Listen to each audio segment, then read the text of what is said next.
Bonjour à tous, nous voilà donc pour l'épisode 6 de She-Ra saison 1. Donc, bonjour Xana, bonjour Kael en différé, bonjour Chronos, bonjour Grégoire, bonjour Brian, bonjour John, bonjour moi-même. Bonjour Xana, c'est à toi.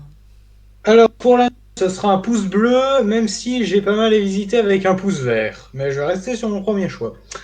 Du coup, cet épisode, alors après nous avoir introduit Jasmine, après nous avoir introduit Sirena, voici la princesse préférée de pas mal de fans, Entrapta. Voilà, donc Entrapta qui habite dans une forteresse très technologique où elle bricole des robots, visiblement du matos de la Horde, quoi. Et alors qu'elle expérimente un truc de la technologie des fondateurs, qu'elle branche sur son ordi, eh bien, l'ordi déconne et tous ces robots deviennent berserk. Ce qui fait que de leur côté, donc on a Adora, Cynthia et Flèche d'Or, donc notre trio principal, qui vont aller voir la princesse en Trapta parce que en se disant, oui, si on l'a de notre côté, elles vont filer pas mal elle va filer pas mal de matos à la rébellion et ça, ce sera cool. Donc, et seulement quand ils arrivent, ils se font attaquer par des robots. Il y a Cynthia et Adora qui tombent dans un piège et il y a Flèche d'Or qui se fait kidnapper par le personnel de la cuisine. Parce que pour le sauver, voilà. Donc, d'un côté, on a Flèche d'Or qui va essayer de composer un peu avec son arc, ses flèches, ainsi que les cuistots qui sont en mode non, non, mais on peut rien faire contre les machines d'Entrapta, machin truc.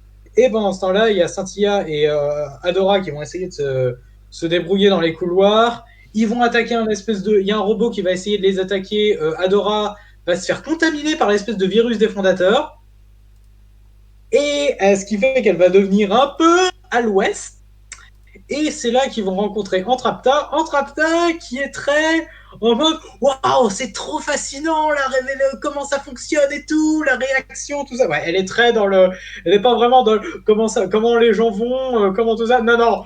Si vous attendiez que Entrapta elle soit empathique avec les gens, non, pas du tout. Elle, elle est plus dans le style waouh, c'est fascinant tout ça, c'est fascinant, il faut que j'en sache plus, il faut que je continue dans mes expériences. Alors que t'as senti à côté comme putain, mais il y a tout qui part, il y a tout qui part à volo, espèce de débile. Ouais, voilà, c'est ça le caractère d'Entrapta. Hein. Elle est très à fond sur la machine, sur la création de machines, etc., d'inventions, etc. Et même quand l'invention elle essaye de la buter, elle est contente. Voilà. Parce elle veut voir comment ça fonctionne et tout ça. Donc, elles vont essayer de se dépatouiller un peu de leur côté, tout en essayant d'échapper aux robots, etc. Il y a Flèche d'Or qui viendra leur sauver la mise avec les cuistots. Et du coup, ça va se terminer en baston général contre l'ordinateur central, où ils vont essayer de débrancher l'ordinateur central, mais le virus va l'alimenter tout seul. Oui, c'est un virus à l'Axana en fait. Enfin, ouais, voilà. C'est C'est un un objet des virus, fondateurs, il doit être pas mal puissant. voilà. Et du coup, bon, Traptak est toujours dans sa mode. Ça alimente tout ça. Bon, bref, voilà. Finalement, ils parviennent à défaire le virus avec la flèche sonique de Flèche d'Or. Et donc, du coup, ça se calme. Les robots se calment, etc. Et Entrapta décide de rejoindre la rébellion. Parce que, ouais, vous voulez des machines? Bah, pas de soucis, je vous en fais. Et voilà, seulement, donc ils repartent, tout ça. Seulement à la fin, on voit que Entrapta a récupéré les morceaux du virus des fondateurs. Donc Entrapta, ça risque d'être une alliée, mais en même temps, elle risque de leur apporter pas mal de merde. Alors, Bah, c'est un en Trapta soi, la quoi. tension est. Hein. C'est un Trapta quoi. Ouais. Donc, en soi, l'épisode est très bien foutu. Il y a de la bonne tension, il y a de la bonne action. Tout le passage avec Adora défoncé au virus des fondateurs, là, ça, j'avoue que ça fait son petit effet drôle. Et ouais, c'est un épisode qui franchement qui est bien, qui est vraiment bien pour le coup. Autant le précédent, j'hésitais, mais lui, pouce bleu sans problème. Ok, et bien ça. Voilà, la parole à Kael en différé, et lui, je crois qu'il a mis un pouce vert. Yep.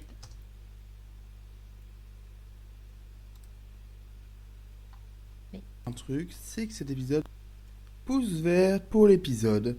Parce que il faut bien voir un truc, c'est que cet épisode est très très bien construit. Sur plein de points. Tout d'abord, l'histoire en elle-même est très cool. On nous met une tension grandissante avec de nouveaux enjeux à chaque obstacle. C'est vraiment, tiens, tout va bien se passer. Ah merde, il y a des robots. Ah merde, Shira marche plus. Ah merde, la porte ne s'ouvre plus. Ah merde, tous les robots nous courent après, on peut plus rien faire.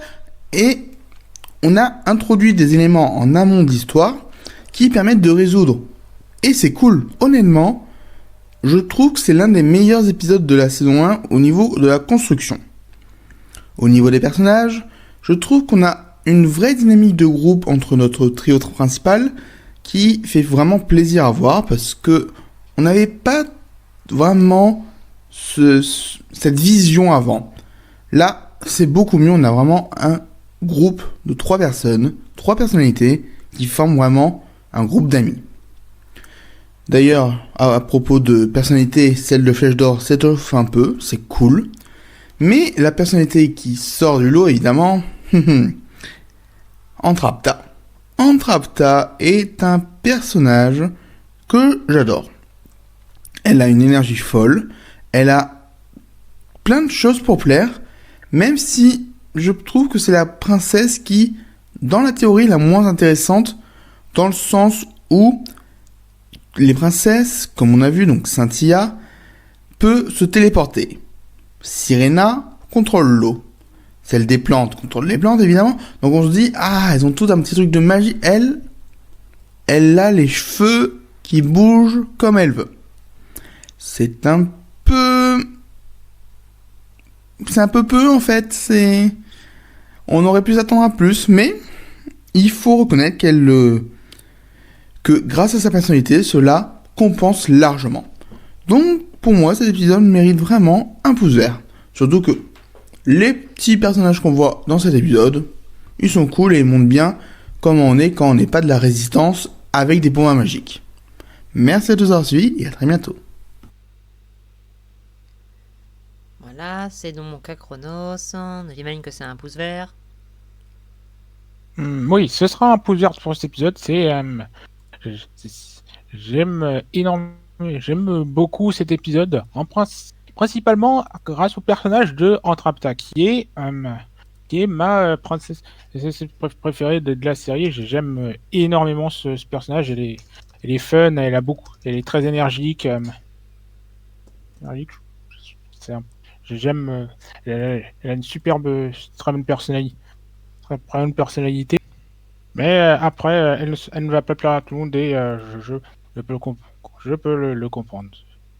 Mais en tout cas, à part ça, ce que j'ai beaucoup aimé dans cet épisode, que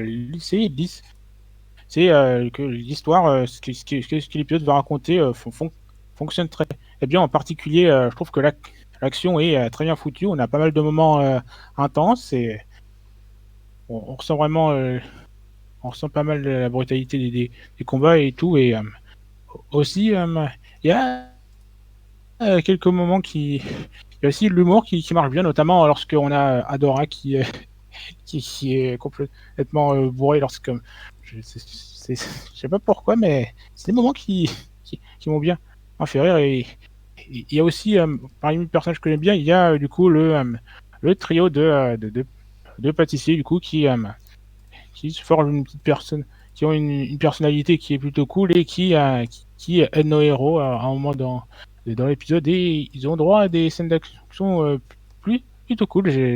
C'est des bons personnages secondaires. C'est autre chose. C'est un des points que j'ai beaucoup aimé pour cet épisode, et donc du coup, je vais pas avoir grand chose à dire parce que dans l'ensemble, j'ai trouvé que c'était vraiment un excellent épisode. Sans l'un défaut, je crois. Pas qu'il y en a beau. Je crois pas qu'il y en ait. Ça va être un peu difficile de trouver. Honnêtement, dans l'ensemble, j'ai trouvé que c'était un épisode excellent et il mérite vraiment un pouce vert. Donc voilà, c'est à peu près tout ce que j'aurais à dire. La parole à Grégoire. La note. Pouce jaune. Bon, je suis désolé, mais je n'ai pas réussi à accrocher au personnage d'Ancrapa. France, je n'ai pas aimé son caractère, je la trouve trop inconsciente et franchement, voilà, j'ai vraiment du mal avec elle. Bon, je la déteste pas, bon, je peux comprendre qu'on apprécie le personnage, mais moi, ça n'arrive pas à accrocher, c'est tout. Bon, sinon, bon, j'ai pas trop aimé que Adora soit en mode berserk, même si d'un côté elle le paye un petit peu en se prenant le virus et en allant en mode délire ensuite.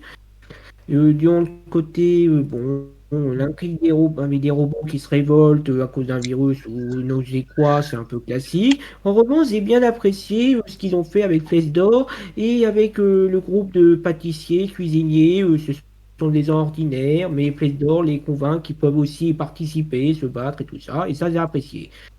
Donc, c'est pour. Donc, voilà, pour l'instant, j'aime une princesse sur deux. J'en pense si mal. Ok. Brian, c'est à toi. Je vais vous surprendre, je vais mettre un pouce bleu. Alors cet épisode peut être très bon. Vraiment, il peut être très bon parce que j'aime beaucoup en termes d'ambiance. Parce que franchement, on a quelque chose d'assez tendu. Franchement, on a quelque chose d'assez tendu pendant pendant une bonne partie de l'épisode.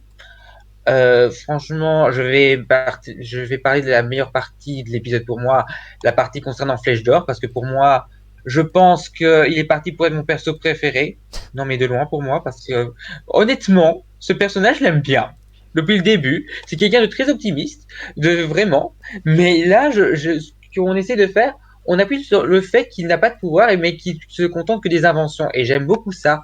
Et sa rencontre avec l'équipe de cuisine dans le château, pour moi, c'est la partie que j'aime le plus parce qu'au moins, il incite les gens à pouvoir se défendre parce que, alors que c'est des gens qui sont très pacifistes. Et franchement, voilà, moi, j'aime bien. Vraiment, c'est la partie que j'aime le plus. Vraiment. Maintenant, je vais parler de la partie la plus délicate. On parle beaucoup d'Entrapta. Et puis, j'ai du mal avec ce personnage. Je la déteste pas qu'on se mette d'accord, hein. Je ne la déteste pas. Elle a un peps, elle a une personnalité assez amusante, hein. Vraiment, elle a quelque chose d'assez amusante. Mais qu'est-ce qu'elle est inconsciente du danger, celle-là? Mais c'est le principe du personnage, J'ai Brian. vraiment du mal. Brian, c'est le principe du personnage. On soit bien d'accord. C'est Ouais, mais totalement ça voulu. m'emmerde, ça C'est m'ennuie plus totalement qu'autre voulu. chose. Ça C'est m'ennuie. totalement voulu. Ça, faut C'est pas peut-être l'oublier. voulu, mais moi, ça m'ennuie Oui, quand non, mais ça même. t'ennuie, mais par contre, Voilà, c'est mais ça faut que pas j'essaye de oublier que dire. c'est totalement voulu. C'est comme dans la légende de Korra, par exemple, il y en a qui détestent Korra et qui la trouvent chiante et énervante, exaspérante, mais le problème, c'est que ce qu'il faut comprendre, c'est que c'est le principe du personnage d'être comme ça. Oui, je comprends. Et après, comme on l'a bien dit, elle ne peut pas plaire à tout le monde. C'est un petit peu mon cas, mais je suis désolé. Mais ça fait partie du personnage, ok. Mais c'est quelqu'un qui pense plus à son expérience que Ah sa oui. propre vie. D'ailleurs, Totalement, mais on l'a. alors C'est ça. ça te rebute, c'est pas du tout un problème. Par contre, il faut pas comprendre que c'est pas en soi un mauvais personnage, c'est juste que c'est comme ça qu'elle est, quoi. J'ai jamais dit ça, hein. Non, qu'on soit bien Qu'on d'accord, se non, mette mais bien d'accord, c'est j'ai juste. jamais dit ça. T'inquiète pas, je dis pas que t'as dit ça. Non, non, au contraire. Voilà, j'ai jamais dit que c'était un mauvais personnage. Au contraire, j'ai dit que ce personnage me dérangeait en grande partie pour ça. C'est surtout ça le problème. Mais je vais pas dire que c'est un mauvais personnage justement à cause de ça. Non, au contraire, c'est juste que moi, ça m'ennuie. Et c'est ça qui gâche un tout petit peu l'épisode, quoi. Et c'est pas aidé par la fin. Donc, ils ont réussi à détruire, j'ai oublié ce que c'était, le disque.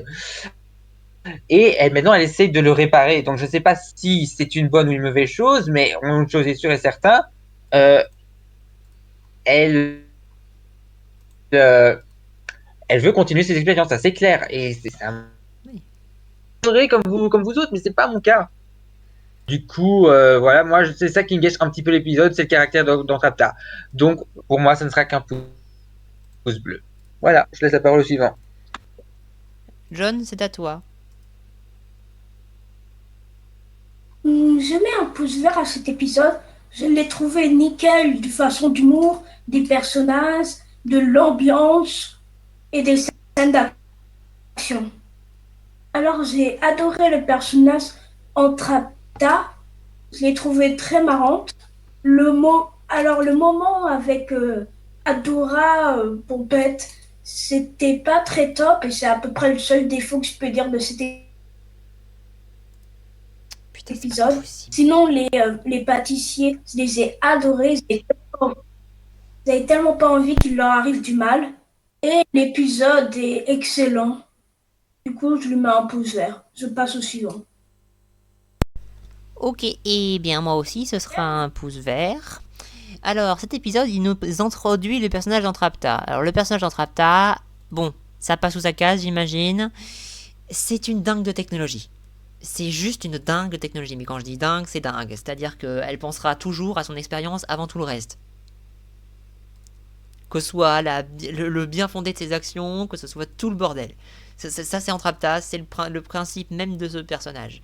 Elle pensera toujours à ses expériences avant tout le reste. Elle est assez fun, c'est son genre, enfin voilà, en gros, globalement, ils arrivent à ce château, donc du coup, bon, il y a le côté, il y a Shira qui, enfin, il y a Adora qui est en mode, j'utilise mes pouvoirs à tort et travers dès que j'ai besoin. On essaye de mettre, c'est la morale, faut pas tout le temps faire appel de ses pouvoirs. Mais bon, ça sera cassé à la fin, ça c'est normal, c'est pas grave. Par contre, du coup, ils se font attaquer par les robots et ça va être tout un parcours à l'intérieur où il va falloir s'en tirer et ils vont devoir, même les petits cuistots du coin qui vont devoir aider. Ça, c'était fun. Mais après, bon, globalement, Xana a fait le résumé. Mais en soi, cet épisode, c'est clairement ça. C'est Entrapta qu'on nous présente. Et la présentation d'Entrapta, c'est que c'est un personnage loufoque. Enfin, c'est un personnage assez loufoque. Mais loufoque, il est sympa dans sa loufoquerie. Qui est elle-même, et donc elle fonce dans le tas et elle va absolument connaître tous les secrets de la science. Donc du coup voilà. Par contre, on a un développement sur les fondateurs avec cet épisode, c'est pourquoi ils auraient des technologies comme ça qui mettraient des virus qui pourraient faire du mal à leur propre technologie. On peut se poser la question. Je dis ça, je dis rien. Après, bon, voilà, en soi, cet épisode, il est construit correct, il est construit sympathiquement. Moi, je l'aime beaucoup. En tout cas, j'aime beaucoup ce qui se passe, surtout. Et bon, le personnage de Rapta peut rebuter, je comprends. Je peux comprendre, mais en l'occurrence, c'est le principe même du personnage d'être comme ça. Donc, du coup, c'est pas un problème intrinsèque à l'épisode. C'est un problème d'appréciation potentielle. Voilà, c'est ce que j'en pense pour l'instant. En tout cas, voilà. Et entre Rapta, j'ai hâte qu'on voit la suite. Est-ce que quelqu'un a un truc à rajouter? Oui, c'est le seul épisode, là on voit pas les méchants. Enfin, Ah oui, c'est peut-être pour ça qu'il est moins apprécié, parce que justement, les méchants sont pas là pour compenser les mauvais points. Bah, au Mais moins, les il y mauvais a. points, il y c'est a un truc d'appréciation. C'est un truc d'appréciation. Là, c'est pas un problème factuel, au contraire. Moi, ça m'a pas dérangé. Ouais, c'est Il vrai, va au moins, toujours il y y a. avoir les méchants. Par contre, en précisant aussi un détail, c'est faut pas non plus oublier, faut pas essayer de chercher la science dans cette série, c'est la science et magie. Hein.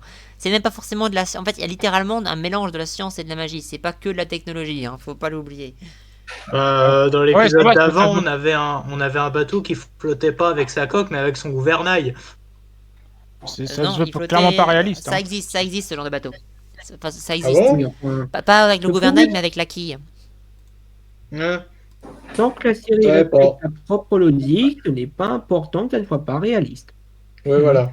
Faut que ce soit vraisemblable, pas Il réaliste. faut du moins que ça respecte les règles introduites par la série. Et pour l'instant, vu que c'est la Oui, première apparition vraisemblable. des choses, c'est les règles établies. Ouais. Saviez-vous que Flash d'Or, dans la version originale, avait une moustache? Je dis ça aux spectateurs. Bah, de toute façon, dans la version originale, ils ont tous l'air d'avoir 20 ans de plus. Oui, Bah oui. En fait, je vois les chara design originales et Angela, là, elle fait limite plus jeune que sa fille. Dans les chara design de base. Le chara design est créé Cosmocar, je dirais. C'est Netflix, hein, faut pas non plus leur demander de faire un truc avec des anciens de Cara Design. Hein. Enfin bref, ça c'était l'épisode 6 de la série She-Ra, donc du coup c'est un bon épisode, il est très cool celui-là. Je vous invite à aller voir la vidéo de Mayo et à la prochaine. À la prochaine. bonne journée. Ciao. Salut.